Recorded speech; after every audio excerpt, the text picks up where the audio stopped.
एक दफा का जिक्र है। जंगल में एक नन्हा सा शेर था जिसका नाम शीरो था।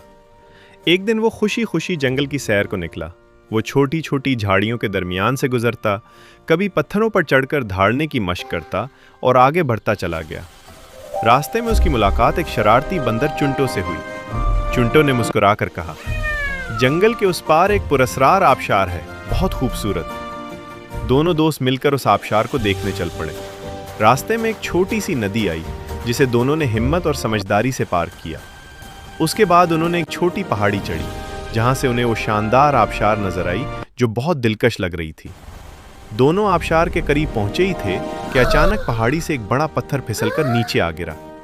ये देखकर शीरो और चिंटो घबरा गए और फौरन वहां से भाग खड़े हुए। वो दोनों दौड़ते हुए एक महफूज जगह पर पहुंच गए।